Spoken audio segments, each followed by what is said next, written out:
मेरी माँ अंधी थी। जब मैं घर आता तो माँ कहती, बेटा तुम दोबारा आ गए, अभी कुछ देर पहले तो आए थे।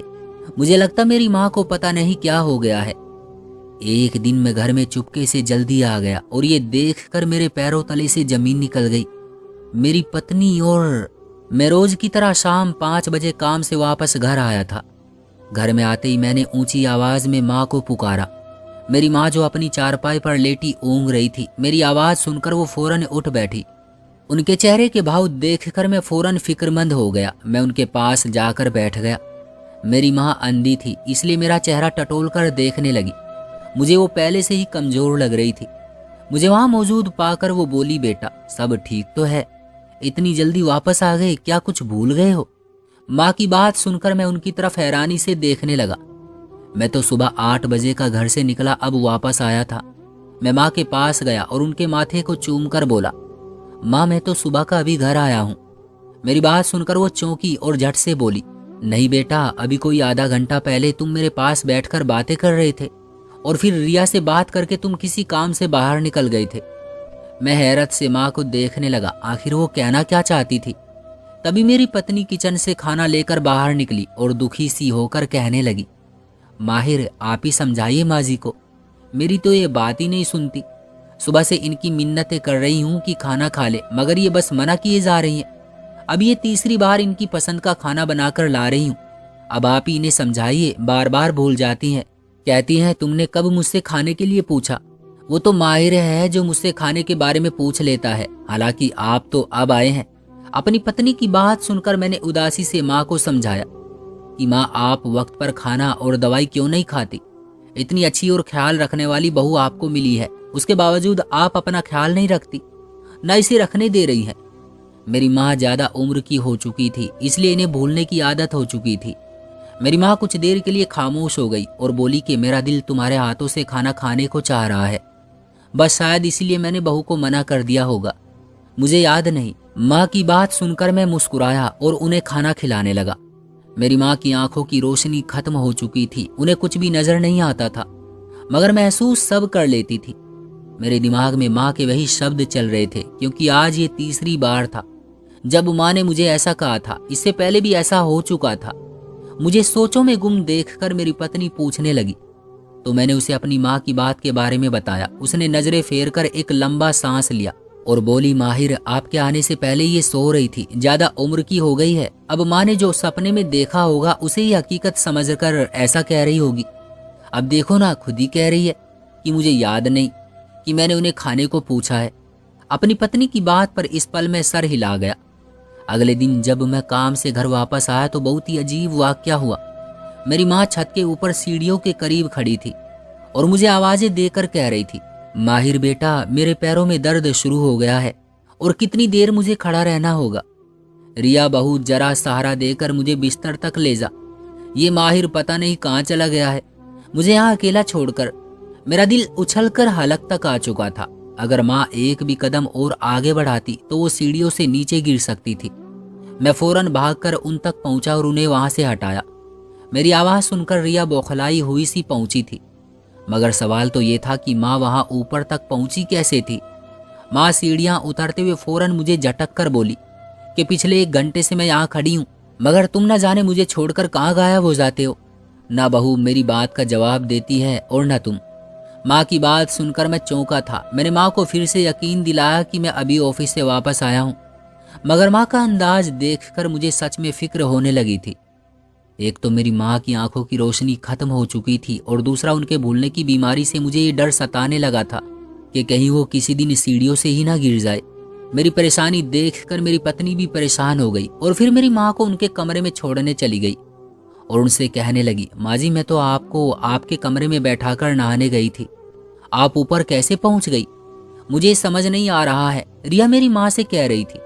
इसका मतलब रिया को पता नहीं था। मेरी माँ कहने लगी, ये माहिर ही तो मुझे अपने साथ छत पर लेकर गया था। मेरी माँ को न जाने क्या क्या नजर आता रहता था। रिया उन्हें कमरे में छोड़कर फिर मेरे पास आकर बोली, देख ली अपनी माँ की हरकत आपने। अगर भगवान ना चाहे ऊपर से गिर जाती तो मेरे सर पर इल्जाम आता कि मैंने ख्याल नहीं रखा। मैं रिया की बात सुनकर माथे पर उंगलियां मसलते रह गया। कि मैं अपनी माँ की इस बीमारी का क्या इलाज करवाऊं। मैंने कई अच्छे डॉक्टर्स को भी दिखाया था, लेकिन वो कहते हैं कि उम्र की वजह से है। मुझे सोचता पाकर मेरी पत्नी बोली, आप ज्यादा मत सोचिए, आपकी माँ को नजर तो कुछ आता नहीं, अब उम्र के साथ साथ इन्हें भूलने की बीमारी भी होती जा रही है, तभी वो ऐसा कहती रहती है। रिया की बात ठीक थी। मैंने अपनी माँ को खाना खिलाया और दवाई देकर सुला दिया। मैं इसी उलझन में शामिल था कि तभी माँ उठी और कहने लगी, बेटा मुझे दवाइयाँ दे दो, सुबह से नहीं ली। मैं बस खामोशी से एक सांस भरकर रह गया। मेरी पत्नी का कहना सही था कि माँ को भूलने की बीमारी लग चुकी है, वरना दवा तो मैंने उन्हें खुद ही दे दी थी। कुछ देर बाद मैं माँ के कमरे से जाने लगा तो मेरी नज़र एक चीज पर पड़ी। मैं जिज्ञासा से बेड से उठकर ड्रेसिंग टेबल के पास गया, जिसकी दरार से मेरा पसंदीदा परफ्यूम बाहर को झलक रहा था। मेरी आदत थी कि मैं एक ही तरह की खुशबू लगाता था। मेरे पास ऐसे कई परफ्यूम थे, मगर यहाँ माँ के कमरे में ये कैसे आया था। मैंने सर झटक कर उसे उठाया और अपने कमरे में आ गया। 2 दिन यूं ही गुजर गए। तीसरे दिन मेरा काम जल्दी खत्म हो चुका था। मैं खुशी खुशी घर के लिए रवाना हो गया। मैं माँ और रिया को सरप्राइज देना चाहता था। मैंने यही सोचा था कि आज खाने के बाद माँ को सुलाकर रिया को बाहर ले जाऊंगा और उसे आइसक्रीम खिलाऊंगा। जब से हमारी शादी हुई थी वो गंचक्कर बनकर रह गई थी। हम बहुत कम ही बाहर जाते थे। रिया बहुत अच्छी पत्नी साबित हुई थी। उसने आज तक मुझसे शिकवा भी नहीं किया कि मैं उसे क्यों बाहर नहीं लेकर जाता। मैं आते हुए रिया के लिए गुलाब और कलियों के गजरे भी ले आया। अभी मैं घर में आया ही था कि अंदर से कुछ आवाजें आने लगी, जिन्हें सुनकर मेरे कदम वहीं रुक गए। मुझे माँ का यह रवैया बिल्कुल भी अच्छा नहीं लगा था। वो रिया को डांट रही थी, जबकि रिया खामोशी से सर झुकाए उनके सामने खड़ी थी। मैं अंदर गया तो मेरी चाप सुनकर माँ फौरन खामोश हो गई और रोने लगी। वो रोते रोते बोली कि तुम्हारी पत्नी ने मेरे हाथ जला दिए हैं। माहिर देखो, मैंने इससे सिर्फ इतना कहा था कि मुझे भूख लगी है, मुझे कुछ खाने को दे दो, मगर इसने मेरे हाथ गर्म इस्त्री पर रख दिए। माँ रो रही थी, मगर मुझ पर इस वक्त उनकी किसी भी बात का कोई असर नहीं हो रहा था। मुझे माँ से ये उम्मीद हरगिज नहीं थी। आधा खाया हुआ खाना इनके पास पड़ा था। कुछ खाना दाग की तरह उनके कपड़ों पर अभी भी गिरा हुआ था। रही बात उनके हाथों की, तो वो लाल थे, जले नहीं थे। रिया सर झुकाए रो रही थी और फिर रोते हुए बोली, देख लिया आपने माहिर, मैंने आपकी माँ की हर सेवा की, वरना कौन बहू अपनी अंधी और भुलक्कड़ सास की इतनी देखभाल करती है। इस उम्र में इन्हें भगवान को याद करना चाहिए, मगर ये जानबूझकर आपको मेरे खिलाफ करने में लगी रहती है। रिया की बात सुनकर मेरी माँ का रंग उड़ गया। वो बौखलाहट का शिकार होते हुए बातें घुमाने लगी, मगर मैं कुछ भी सुने बगैर अपने कमरे में आ गया। मेरा सारा सरप्राइज और इतना अच्छा मूड अब बिगड़ चुका था।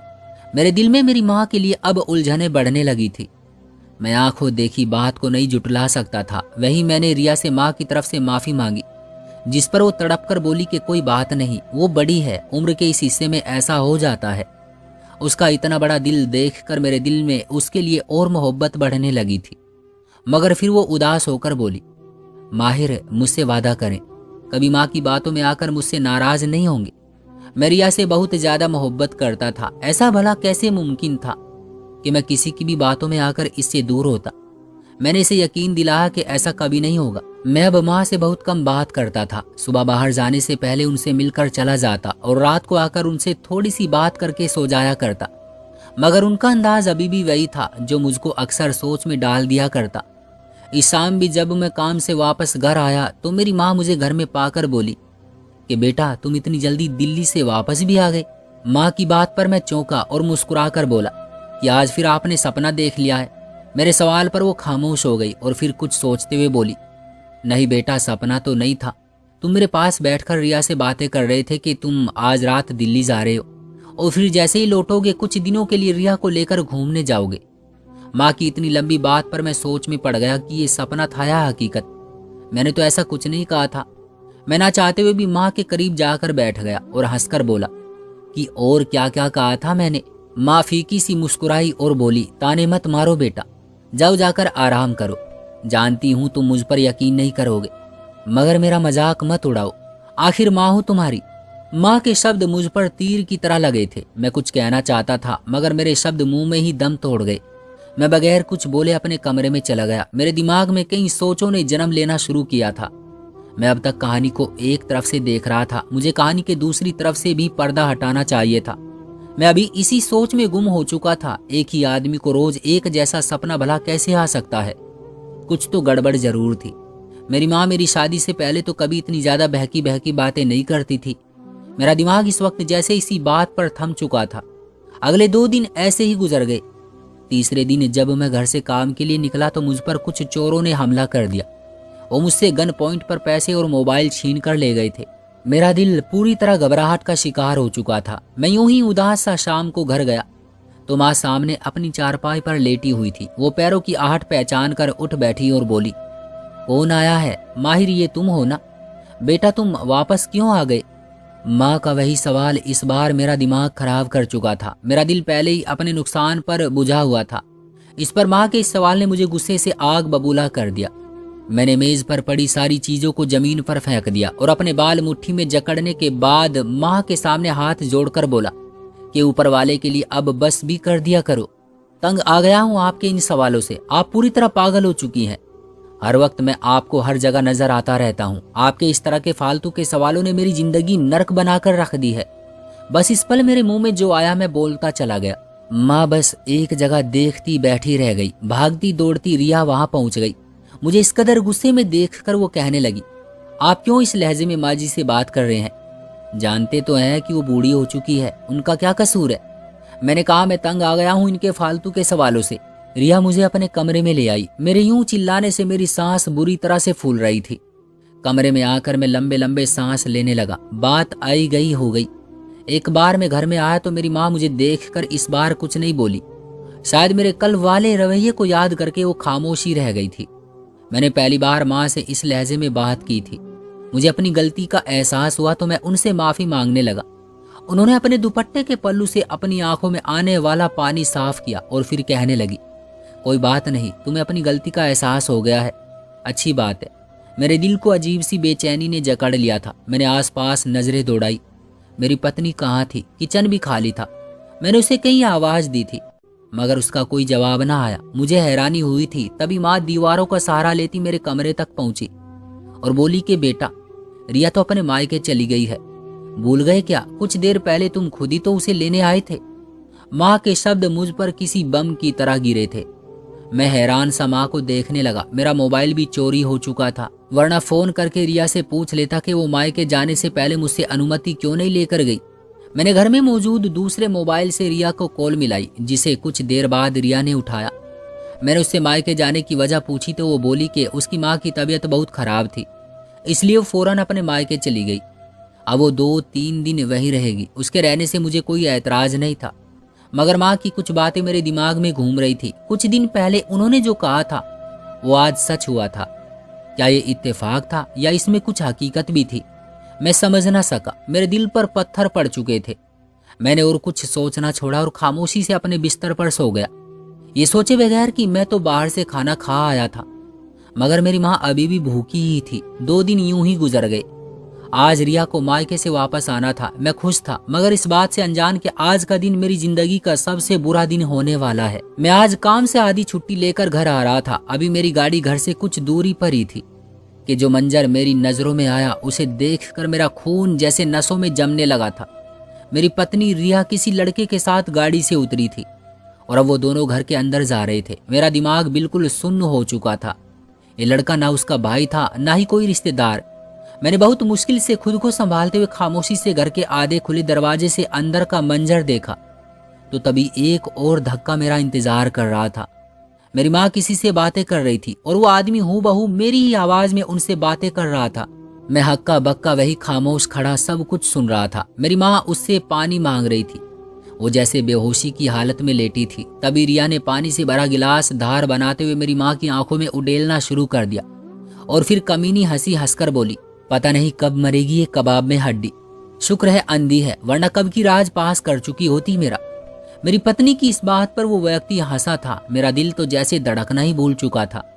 मेरी पत्नी उस गैर आदमी के हाथों में हाथ डाले खड़ी मुस्कुरा रही थी।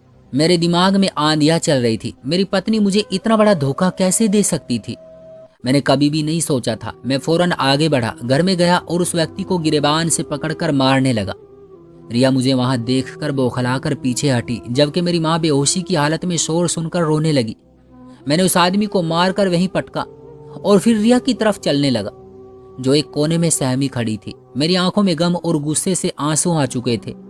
मुझे वहां से धोखा मिला था जहां से मुझे उम्मीद ही नहीं थी। वो डर से मेरे पैरों में गिरकर माफी मांगने लगी। वो रोते हुए बोली, मुझे माफ कर दो, इसमें मेरा कोई कसूर नहीं, ये लड़का मुझे फंसा रहा था, मैं सिर्फ तुमसे मोहब्बत करती हूँ। उसकी ऐसी बातें अभी भी जारी थी कि वो लड़का झट से बोला, झूठी लड़की, ना पति से वफा की, ना मेरी मोहब्बत का लिहाज रखा। बता क्यों नहीं देती कि तुम शादी से पहले से ही मुझे पसंद करती थी और मैं रोजाना तुमसे मिलने आया करता था। इतनी आसानी से सारा कीचड़ मुझ पर उछाल कर खुद साइड पर हो रही हो। इस लड़के की और बातें अगर मैं सुनता तो शायद मेरा दिल फट जाता। मैं उसकी तरफ बढ़ता, उससे पहले ही वो वहां से खुद को छुड़वा कर भाग निकला था। डर से पीला चेहरा लिए रिया मुझे देख कर रो रही थी। मुझे एक पल में इससे घिन आने लगी थी। मैं ना चाहते हुए भी आंसू ना रोक सका। वो कभी मेरी माँ के पैरों में गिर रही थी तो कभी मेरे पैरों में गिर गिर कर गिड़गिड़ा रही थी। इसकी खातिर मैंने अपनी माँ पर शक किया था। मैंने कपकपाते होंठों से उसे सिर्फ इतना कहा कि तुम इस काबिल नहीं रही कि अब मैं तुम्हें थप्पड़ मारने के लिए अपना हाथ गंदा करूं। तुमने मेरे साथ बेवफाई की है, मेरी माँ को सताया है और मुझे उनके खिलाफ किया है। मैंने अपनी पत्नी को उसी वक्त घर से निकाल दिया। वापस आकर रोते हुए अपनी माँ को पानी पिलाया और फिर उनके कदमों में गिरकर कितनी ही देर तक रोता रहा। मैंने उनकी बातों पर यकीन नहीं किया था, जबकि वो हर बार मुझे सच बताती रही। माँ ने मुझे अपने करीब बैठाया और मेरे आंसू पूछते हुए बोली, बेटा मैं तो तुम्हारा घर बचाने के लिए कितने दिनों से खामोश थी। तुम्हारी पत्नी ना मुझे वक्त पर खाना देती थी और ना ही दवा। पता नहीं वो कौन सी गोली मुझे जबरदस्ती खिलाती थी, जिसके बाद मुझे लगता मेरा सर हवाओं में घूम रहा है। मैं बहकी बहकी बातें करने लगती थी, लेकिन वो बातें होती सच थी। वो मुझे बता रही थी कि रिया उन्हें पूरा दिन भूखा रखती थी, मगर हाँ तुम्हारे आने से पहले मेरे सामने खाना जरूर रख दिया करती थी ताकि तुम्हें शक ना हो। वो आदमी आवाज निकालने में माहिर था, इसलिए मेरी आवाज मेरी माँ के सामने निकाल कर उससे बातें करता था। मेरी पत्नी के साथ भी हर तरह के संबंध बना चुका था। मेरी माँ को नींद की दवा मेरी पत्नी जबरदस्ती खिलाती थी। मेरी माँ रो रो कर हर बात मुझे बताती रही, फिर कहने लगी, जानते हो बेटे, मुझे तकलीफ उसके रवैये से नहीं तुम्हारी बातों से होती थी। वो तो पराई थी, मगर तुम तो मेरे बेटे थे, फिर भी मेरा दिल दुखाते रहे। माँ के नरमी से बोले गए ये शब्द मेरा शरीर झिंझोड़ चुके थे। मैं दहाड़े मार मार कर रोने लगा और उनसे माफी मांगने लगा। उन्होंने मुझे फिर से सीने से लगा लिया। कुछ दिनों में ही मैंने रिया से तलाक लेकर उससे हर रिश्ता खत्म कर दिया और अपनी माँ की देखभाल के लिए एक नर्स को रख लिया। रिया से बिछड़े मुझे कई साल बीत चुके हैं। माँ का कहना है कि मैं शादी कर लूं, मगर मेरा दिल किसी तरह नहीं मानता। मैं नहीं चाहता कि एक बार फिर मेरे या मेरी माँ के साथ वही कुछ हो जो पहले हुआ। भरोसा जब खत्म हो जाए तो वो सिर्फ एक आदमी से नहीं बल्कि पूरी दुनिया में मौजूद सभी लोगों से खत्म हो जाता है। मेरा अब औरत जात से यकीन ही उठ चुका था। दोस्तों, आपका क्या कहना है इस कहानी के बारे में? कमेंट बॉक्स में हमें जरूर बताइएगा। वीडियो को लाइक कर दीजिए और चैनल को सब्सक्राइब कर लीजिएगा ताकि आने वाली वीडियो आपको तुरंत मिले। मुझे दीजिए अगली वीडियो तक इजाजत। तब तक के लिए धन्यवाद।